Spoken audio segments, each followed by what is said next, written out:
What is up, YouTube? Hit the junkyard yesterday in the truck, took this out, picked up some of the parts I needed for the Falcon.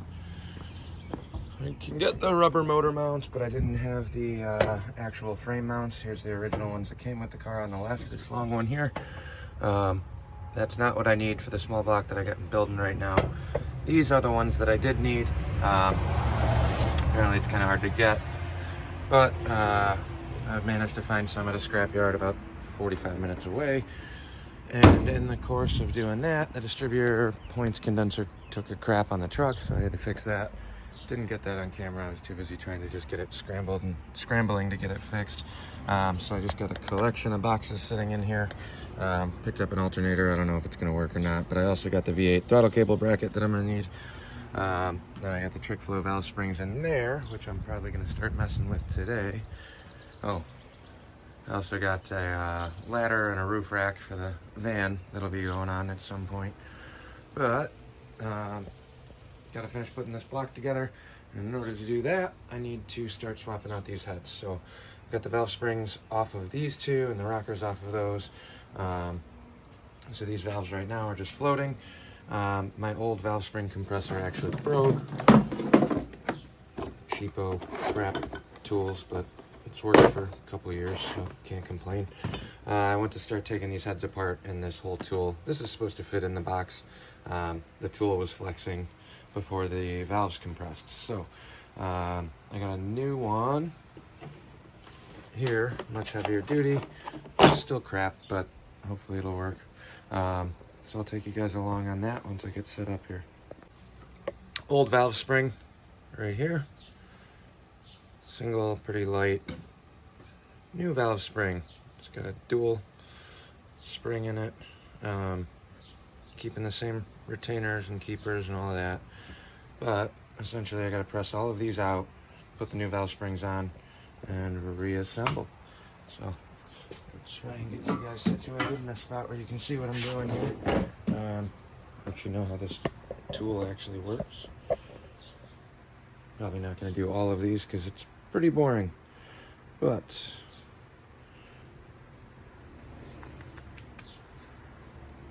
get these keepers out. So you got your upper retainer cap, valve spring tool. This side's going to rest on the face of the valve on the bottom of the head. This will wrap here and compress the actual valve. So first thing you want to do, make sure you're centered on the bottom in the center of the valve. You're going to thread this down, put tension on it so it'll grab. You can adjust this up a little bit down here too. So that's resting right there. And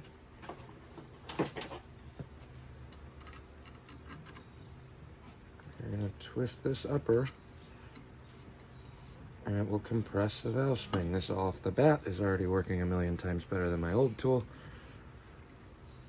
So as this walks down, we're putting pressure on the spring. You can see it compressing. And we want to get it low enough where we can drop those little half keepers in. Do not lose those. If this slips or jumps, they will shoot across the shop or garage or whatever you're working on. Here's the keeper, it's tapered. You got a retaining section in the center, two little grooves. These are going to drop right in here, like that. Two halves. Sometimes you can grease these too if you're using like a little screwdriver or a punch. You go a little farther on this just so they drop into the seat, like that. Hopefully you guys can see that. Now I got both of the halves right there. Now I'm going to start taking pressure off of this. I'm going to make sure that those keepers actually grab. So right now that one side caught a groove, the other side caught the other groove. Come on up and out with it. And just like that. Valve spring is installed. So, I'll do one more just because I got the other exhaust off. this right back in the box.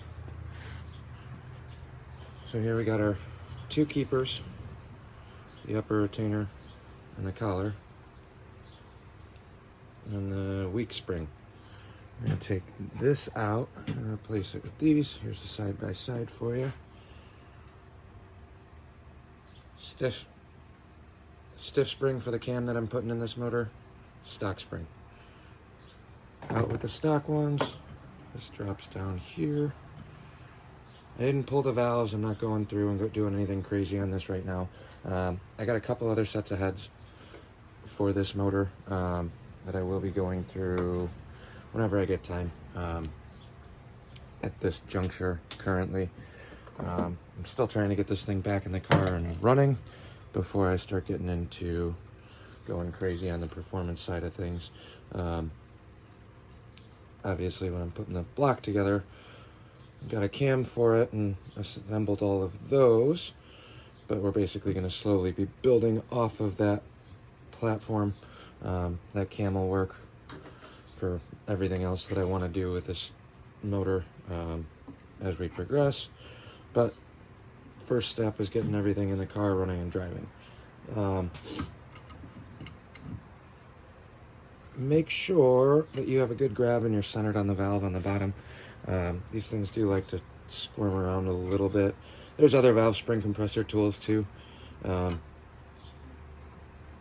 do a lot of old Harley stuff and motorcycle stuff, so this is actually really nice for me in that sense. It works on both. It tapers down a lot smaller. Comes with a bunch of different fittings for different size heads and valves and things like that.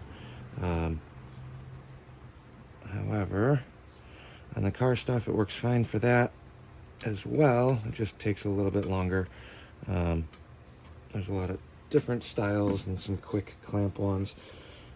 I do more motorcycle head work than I do cars, so for what I need, cheapo little Amazon $30 or $27 tool is really all I need. It's not like I'm doing this every day. We're doing engine rebuilds or head rebuilds regularly, so for what I'm doing, this is more than enough. If it breaks, another 20 bucks for a replacement tool is all you really need. So there's the valve springs installed.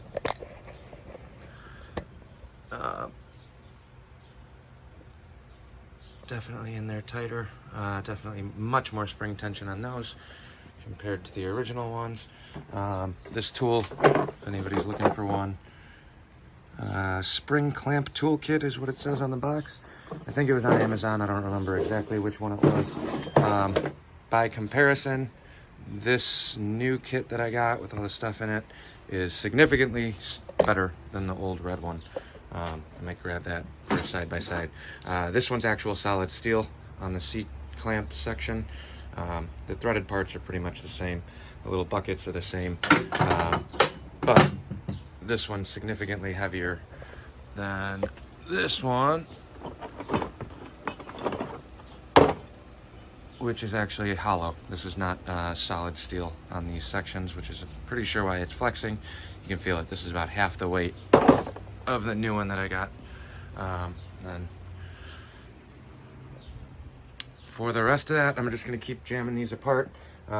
Basically just unbolt these two lifters. They come out in one little unit if you take them both out at once. You got your square retaining clip. These will then go right back in here through the plate. Right there. I'm just going to throw a couple threads in. I'm not doing this all the way. Then you basically torque those down, and it's pretty much all set. So I'll come back when these are all done and give you an update when I have all of these, all 16 of them put in. Catch you guys later.